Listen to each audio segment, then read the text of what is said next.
Iris POV, cutlery की क्लिंकिंग और plates की आवाजों के बीच मुझे लग रहा था मैं सच में पागल हो जाऊंगा। किम हा यून मेरी बगल में बैठा था और उसकी मौजूदगी ही काफी थी दिमाग बिगाड़ने के लिए। टोंग से खाना उठाते वक्त मैं कई बार अनजाने में कराह गया। हाथ सही जगह नहीं जा रहे थे। जब मैंने सैलेड की तरफ हाथ बढ़ाया, उससे पहले ही किम हायून ने उसे उठा लिया और मेरी प्लेट में रख दिया। वह आंखों से मुस्कुराया और मेरी तरफ थोड़ा झुकाया। तुम मुझ पर कितने मेहरबान हो। मैंने तुरंत मटेओ की तरफ देखा। उसकी नजर साफ तौर पर नाखुश थी। जिस दिन मैं किम हायून से मिलने गया था और पूरी रात बाहर रहकर लौटा था, उसी दिन मटेओ ने हमारे रिश्ते के बारे में पूछा था। तब तक वह अनजान बनने का नाटक करता रहा था, लेकिन कहा था कि अब नहीं कर सकता। मेरी उम्र में मैं किससे मिलता हूं, उसे उससे दिक्कत नहीं थी, लेकिन अगर सामने वाला किम हायून हो तो यह समस्या थी। मैंने कहा था कि हमारे बीच कुछ खास नहीं है, बस ऐसे लोग हैं जो एक दूसरे से जरूरत की चीजें लेते हैं। लेकिन इस वक्त किम हायून का यह व्यवहार किसी को भी शक में डालने के लिए काफी था। काश हायून ह्युंग हमारे साथ ही रहने लगे। लूका की अचानक आई आवाज पर किम हायून ने उसे नरमी से देखकर मुस्कुरा दिया। क्या हम साथ रहें? आयरे ह्युंग के साथ? मटेओ ने तुरंत लूका को रोका, उसे चुप रहने और खाना खाने को कहा। मैं घबराकर इधर उधर देखने लगा और जानबूझकर टेबल के नीचे किम हायून के फुट पर पैर रख दिया। यह साफ सिग्नल था, रुको। लेकिन वह सीधा मेरे फेस को देखने लगा। तुम मेरे पैर पर क्यों चढ़ रहे हो? मैं थोड़ा स्लो हूं, जरा समझाओगे? उसकी मुस्कान इतनी बेढंगी थी कि मेरे कान अपने आप गर्म हो गए। मैं खाना चबा रहा था, जैसे मुंह में बीन है या स्टोन, खुद ही नहीं जानता। माटेओ की नजर और ज्यादा खतरनाक हो गई। आना अपने सुपीरियर की हालत देखकर दिलचस्पी से मुस्कुरा रही थी। मैंने जल्दी से पानी पिया और नैपकिन से मुंह पोंछा। मैं अब जा रहा हूं, देर होने से पहले। मैं लगभग भागते हुए अपने रूम में गया, लेकिन किम हायून मेरे पीछे पीछे आया और डोर बंद कर दिया। मैंने हाथ से उसे बाहर जाने का इशारा किया, पर उसने अनदेखा कर दिया। आवाज नीचे रखते हुए मैंने झुंझलाकर कहा, तुम आखिर कर क्या रहे हो? जानबूझकर मुझे परेशान कर रहे हो? मैं तुम्हें कैंडी नहीं खिला रहा। तुम जानते हो मैं क्या चाहता हूं। हाय, मैं कितनी बड़ी बेवकूफ हूं जो ऐसे इंसान की चिंता दिनों से कर रहा था। बस चुप रहो और चले जाओ। अब से काम के अलावा मत मिलना। ऐसा मत कहो। मैं आज इसलिए आया क्योंकि मुझे तुमसे दिलासा चाहिए था। अब कौन सी चाल चल रहे हो? मैंने अपनी मां को विदा कर दिया। मैं जो और कुछ कहने वाला था वहीं रुक गया। किम हायून एक कदम आगे बढ़ा, मुझे हल्के से अपने में खींच लिया और मेरी कमर के चारों तरफ आर्म्स लपेट दिए। उसने अपना फॉरहेड मेरे शोल्डर पर टिकाया और आंखें बंद कर लीं। उसकी सांसें धीमी थीं। मुझे लगा था मैं ठीक रहूंगा, लेकिन उम्मीद से ज्यादा बुरा लग रहा है। मुझे पता है यह कितना बेशर्म और खुदगर्ज है कि मैं तुमसे कंफर्ट मांग रहा हूं। फिर भी तुम्हें मुझे देखने की आदत तो होनी चाहिए, क्योंकि तुम मुझे मिस करते हो। मुझे कोसो, मुझे बेशर्म कहो, मैं डिजर्व करता हूं। उसकी शांत आवाज में अजीब सी उदासी थी। वह दूसरों को धोखा देने में माहिर था, इसीलिए मैं उस पर पूरी तरह भरोसा नहीं कर सकता था। फिर भी जाने क्यों मन बेचैन हो रहा था। सच तो यह था कि खाली समय में मैं बार बार उसी के बारे में सोचता था। क्या वह ठीक है? उसके जख्म भर गए होंगे। मैं हर बार नफरत से उसे झटक देता और कुछ देर बाद वही ख्याल वापस आ जाता। मुझे समझ में आने लगा कि इस फीलिंग को समझने में वक्त लगेगा। काफी सोचने के बाद मैंने धीरे से हाथ उठाया।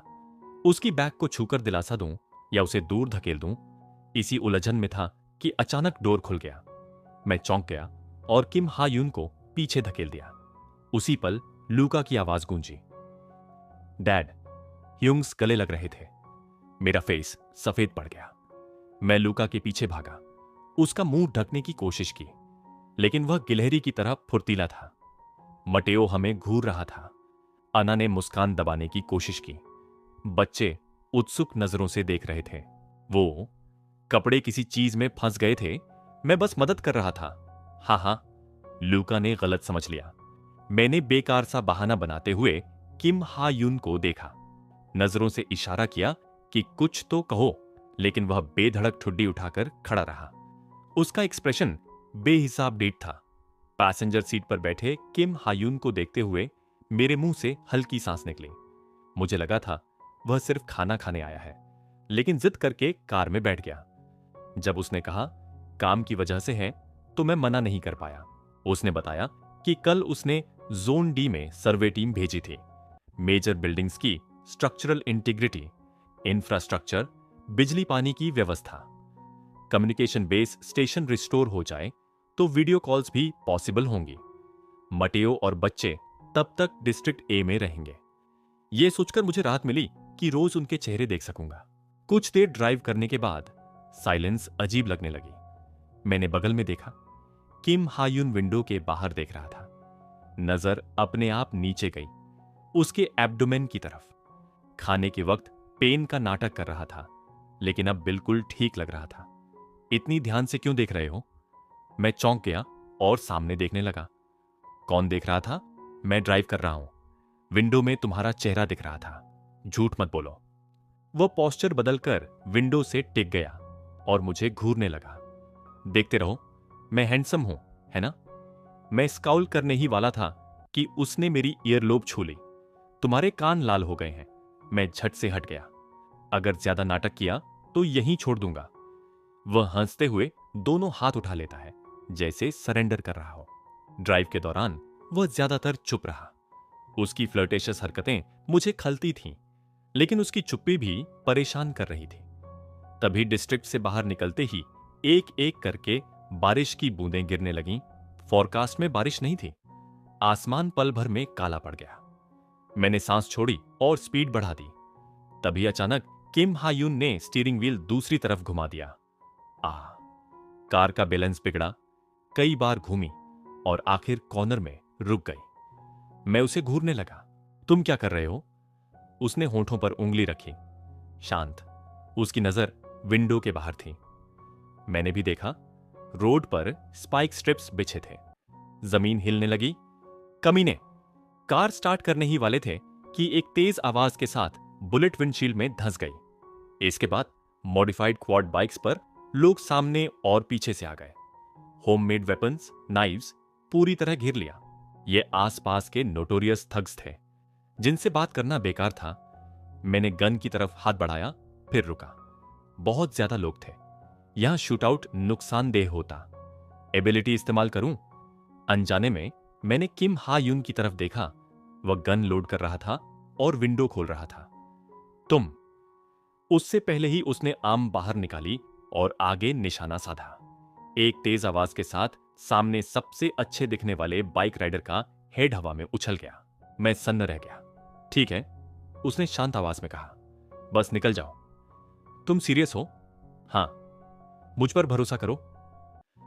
आखिर कार उसकी ही थी। मैंने एक्सेलरेटर जोर से दबा दिया। अटैकर्स ने फिर स्पाइक स्ट्रिप्स फेंके और गोलियां बरसाईं। विंडशील्ड पर दरारें बढ़ने लगीं। क्लंक! कार थोड़ा झुकी। टायर खराब हो गया था। स्पीड कम होने लगी। पीछे से गोलियों की आवाज और करीब आ गई। रियर विंडशील्ड टूट गया। कम वक्त! किम हायून ने आर्म पकड़े। मेरा फेस सख्त हो गया। तुम्हें गोली लगी? बस छूकर निकली है। चिंता मत करो, चलाओ। कैसे चिंता न करूं? अगर रुके तो हम दोनों मारे जाएंगे। मैंने अचानक स्टीयरिंग व्हील घुमाया। कार घूमी और सीधा अटैकर्स की तरफ हो गई।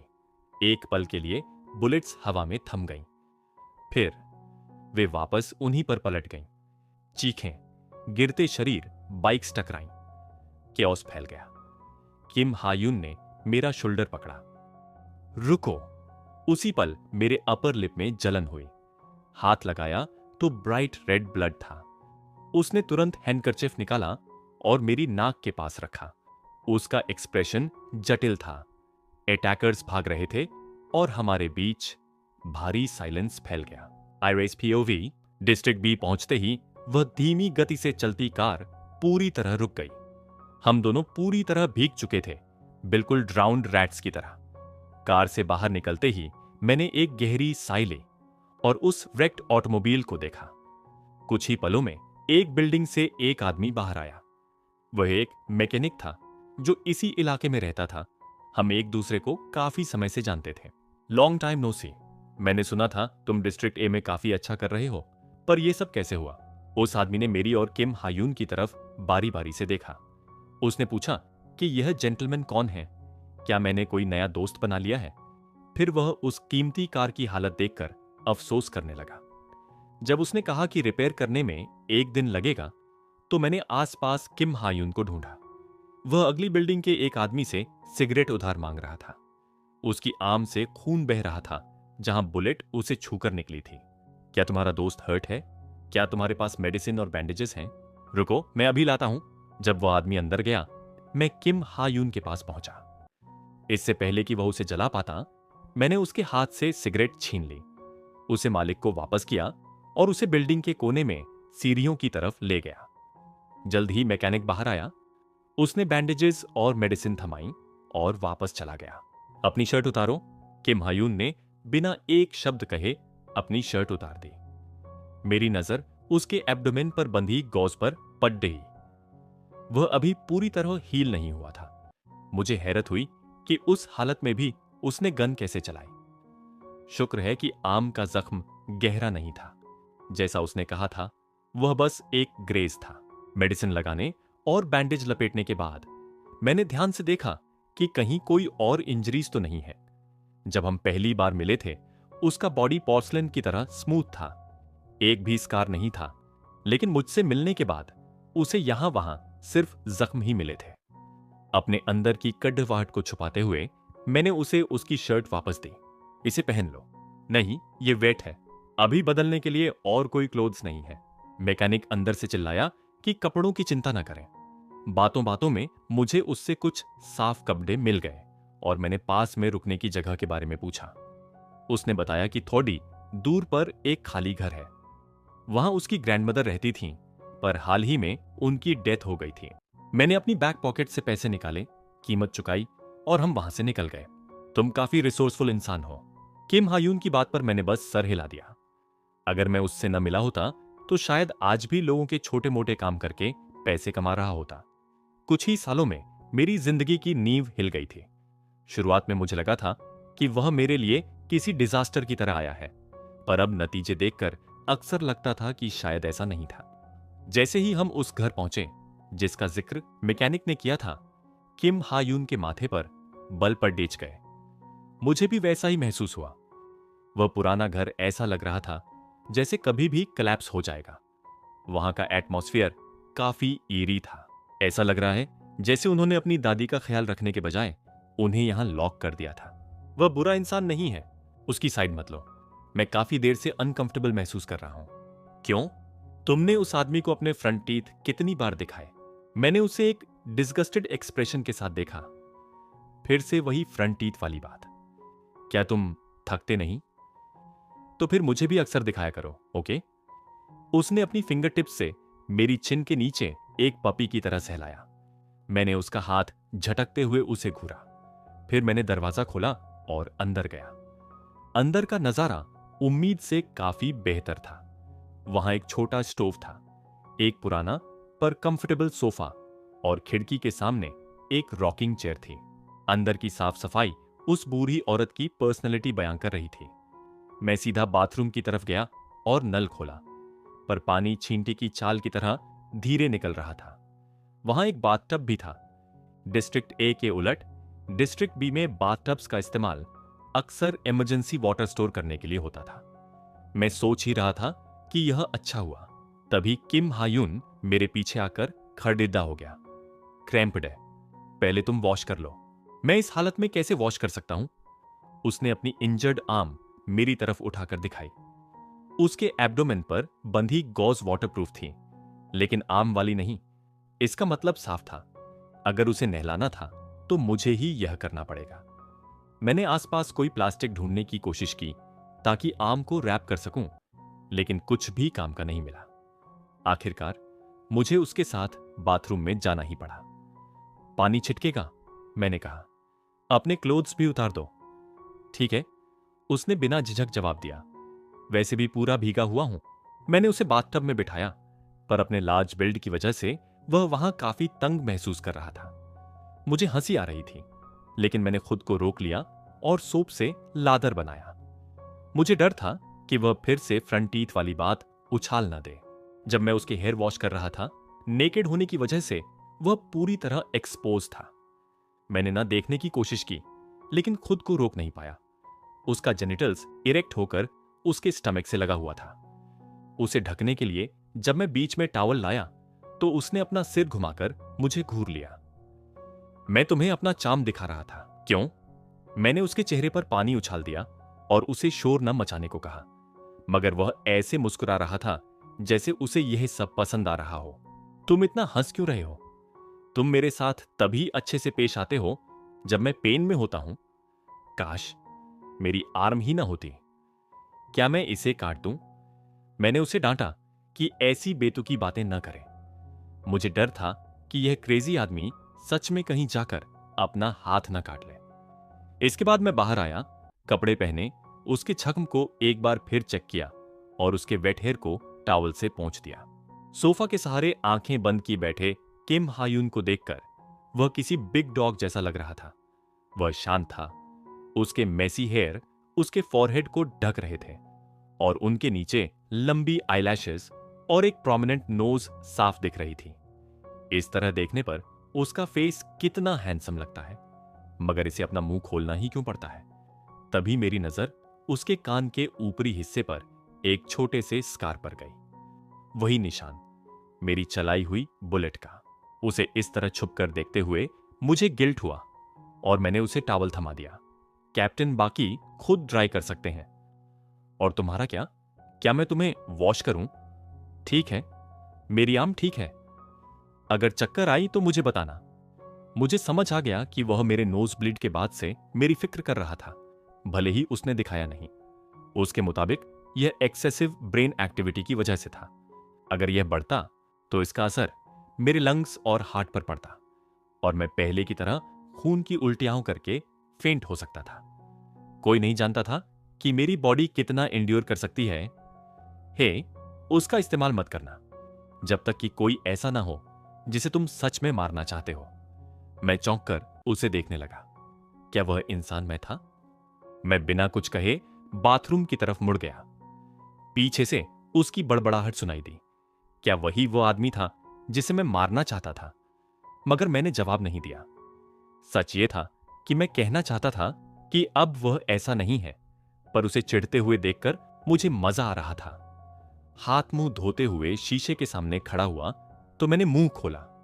मेरे केनाइन्स काफी बढ़ गए थे। कई दिनों से उन पर ध्यान नहीं दिया था। डैम इट, ये बहुत अनोइंग है। क्या मुझे इन्हें निकलवा कर फेक टीथ लगवा लेने चाहिए? नहाने के बाद मैंने मैकेनिक से मिले कपड़े पहन लिया। बाहर फिर से बारिश शुरू हो गई थी। मैं सोफा पर बैठकर नजारा देख रहा था। तभी किम हायून पास आ गया। वह एक सूखे टॉवल से अपने बाल सुखा रहा था। तुम गीले हो, तुम्हें कोल्ड हो जाएगा। वह शिकायत करने लगा कि उसकी आर्म में दर्द है। मैंने मना किया, लेकिन वह जिद पर अड़ गया कि वही मेरे बाल सुखाएगा। बचपन में मटेओ मेरे लिए ऐसा करता था, पर बड़े होने के बाद पहली बार कोई ऐसा कर रहा था, इसलिए यह काफी ऑकवर्ड लग रहा था। मैं थोड़ा साइड हुआ, मगर उसने मेरा हाथ पकड़कर मुझे अपनी तरफ खींच लिया। स्टे स्टिल, भाग क्यों रहे हो? उसने बाल सुखाना रोक दिया और मेरे कंधों तक बढ़े बालों को अपने हाथों से सहलाया। काफी बढ़ गए हैं। उसने कहा कि मेरे बाल खुले देखना आसान नहीं होता, क्योंकि मैं हमेशा उन्हें टाई करके रखता हूं। और फिर उसने धीरे से उन्हें मेरे कान के पीछे टक कर दिया। उसका टच मुझे गुदगुदा रहा था। मैंने अवॉइड करने की कोशिश की, मगर उसने अपना हाथ मेरे कंधे पर रख दिया और मुझ पर झुक गया। उसकी इंजर्ड आर्म का ख्याल आते ही मैंने उसकी तरफ देखा। होठों पर हल्की मुस्कान थी।